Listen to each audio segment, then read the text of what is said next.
Every prophet, do you know every prophet in Africa, every prophet, I make no exception, has gone to Ghana or Benin for rituals, for initiation, for them to be able to conduct these rituals that they conducted their shrines. Every prophet. And when they go to Ghana or Benin for these rituals, you might be interested to know what rituals do they do.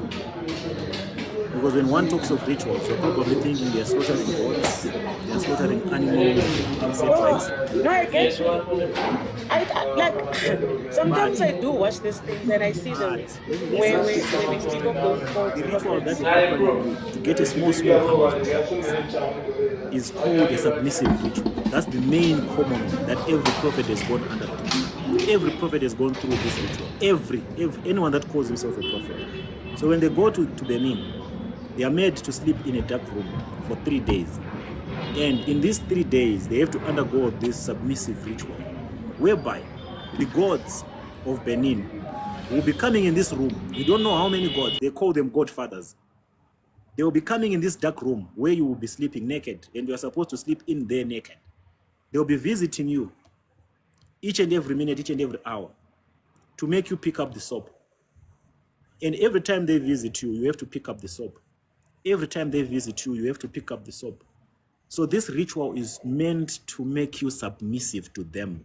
And they believe by doing this pick up the soap ritual, they are actually transferring their powers to you. You know the pick up the soap ritual? Do you understand it? Like I don't want to put it in its right context for the sake of people that will be watching, but it's more like they make them wives. When you go there for the ritual, you become a wife. So you will be serviced by the godfathers non-stop for 3 days. They will be servicing you non-stop until they are done with you. And when they are done, now they can say you have now completed this submissive ritual. You have graduated. So that's what really happens in these prophetic shrines. So here's a question.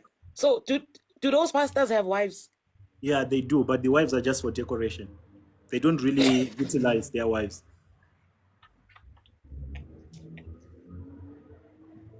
And yesterday I was talking. Hey, stop that. You are watching my video, please. Share the video and back, please.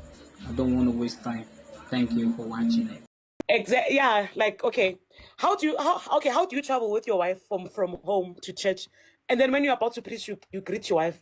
You tell the congregants how beautiful she is. You see okay, this person is acting up now. Listen, the whole concept of having wives, it's a cover-up. They just use these decent wives. If you look at their wives, the wives are all decent, are all wife material. They are just there and there to just, look holy, to make the men look holy. But your prophets don't even spend time with their wives. They have their own private... I don't say your prophets. Who's prophets? I mean, the ones that are watching. They spend more time in hotels. They actually stay in hotels or private apartments where they bring in girls non-stop. They spend most of their time with these hookup girls. They invite girls non-stop.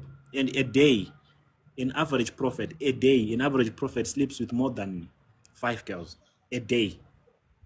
And you might be asking, or you might be wondering, why do they do this? Where do they get the energy or the power or that excitement of sleeping with more than 5 sleeping with more than 5 girls a day? It's a ritual again.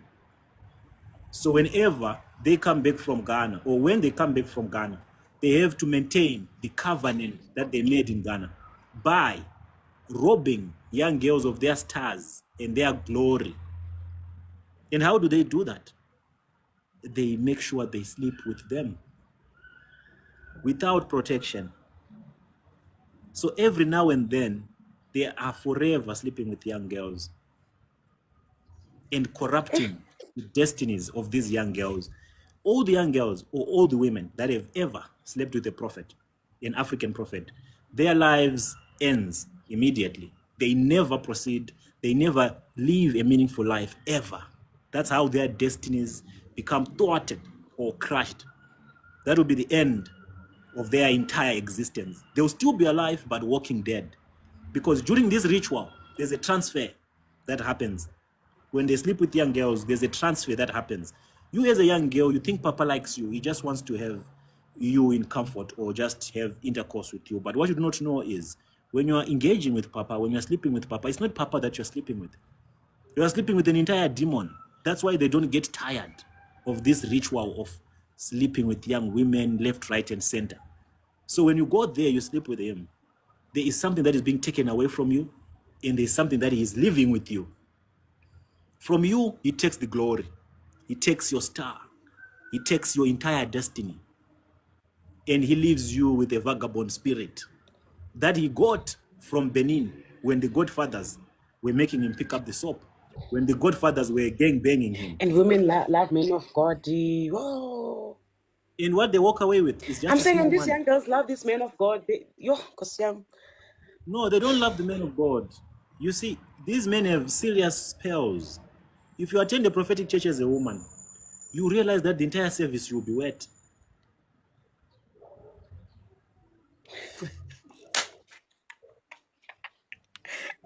What? If you attend a prophetic ministry, you will realize that the entire service you will be wet. If you're a young lady, if you're a woman, you'll be filled with lust, wanting to have him inside you,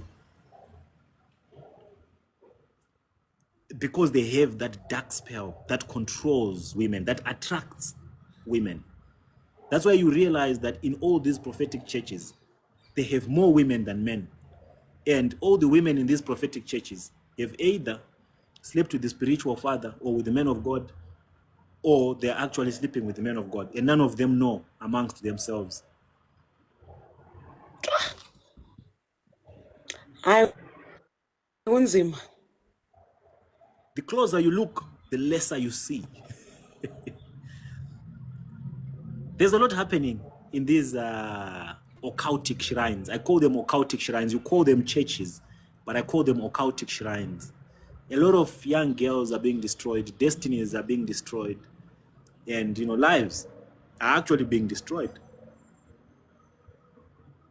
So when I come out the way that I come out and I talk about these things, it does not sit well with people because they have believed this lie for a long time. They've believed in this falsehood for a very long time. So I come across as an enemy Keep doing to them. it, sir. I come across as an enemy to their beliefs. As someone who's sent by the devil. To them, I'm sent by the devil. Yet they do not know that I am their Moses. I'm here to deliver them. I'm here to set the captives free. But they are From Egypt, you are setting the captives free. They are way too indoctrinated, and they are deep in these occultic shrines. And they don't realize how blessed they don't realize how blessed they are to have someone like you to speak the truth. It's only a matter of Truth- time. By the truth is time rare they'll in this realize day it, and age. will be too late. You very see, expensive. truth, it is very rare in this day and age. Like the true gospel, it's very rare. And it's very expensive, but I'm giving it for free, but Imagine they still don't appreciate it. they must gift you. Okay, guys, it's time for gifting to all those that It's That's how offering it time, is. blessing time. time for you to leave your seeds and your offerings. I told you, my people are Yes. stingy. They low-key love me, but when it comes to gifting, I don't even know what gifting is, but when it comes to gifting, they'll think 4 times, 5 times, but if they join another broadcast here with a false prophet blabbering, they will be throwing gifts like no man's business.